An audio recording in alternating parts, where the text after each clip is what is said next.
mae gyda ni arddangosfa agored, yr arddangosfa flynyddol, lle mae artistiaid yn cynnig gwaith i cael ei dangos, i cael ei ystyried, i cael ei dangos. A eleni, mae yna ddau ar hugain o artistiaid yn yr arddangosfa, achos benderfynwyd cyfyngu rhywfaint ar y niferoedd mwyn dangos mwy o waith gan artistiaid unigol. Ond ohonyn nhw, mae 4 yn dod o Falwyn. Nid yn unig yn dod o Falwyn, ond dod o Ddyffryn Banw.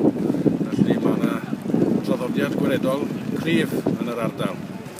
Mae gyda ni enillwyr, mae gyda ni enillydd y Fedal Aur am Gelfyddyd Gain yw gŵr o'r enw Glyn Baines o'r Bala, artist, cyn athro celf, a fi yn Ysgol Aberwyn am flynyddoedd yn ysbrydoli pobl o fel yw Gwan Bala. A fe yw'r hynna eriod i ennill y Fedal Aur, mae'n 84.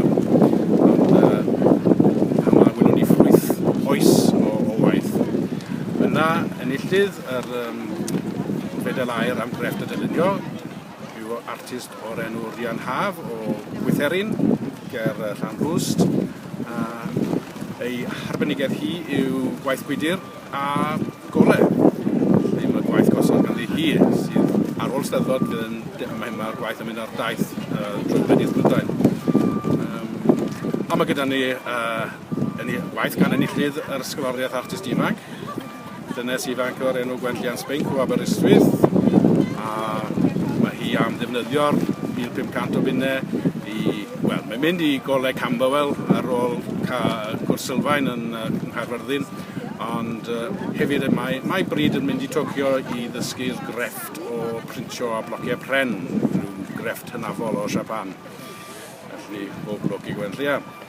Digon o bethau i weld yn y lle celf eleni, lle oedd o'n dipyn o her i leihau'r nifer i'r 20 yna.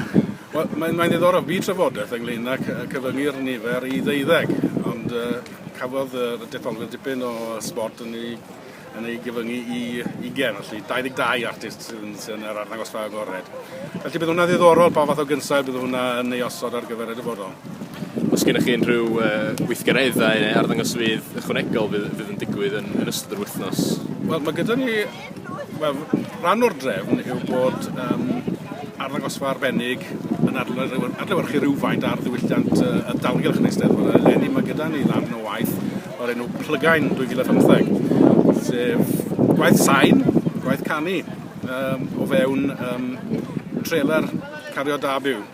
So mewn ffordd, ydych chi'n cyfuno y porthmyn y presennol gyda hen draddodiad sydd yn dyrchafu cymdeithas fysa ni'n dadlau.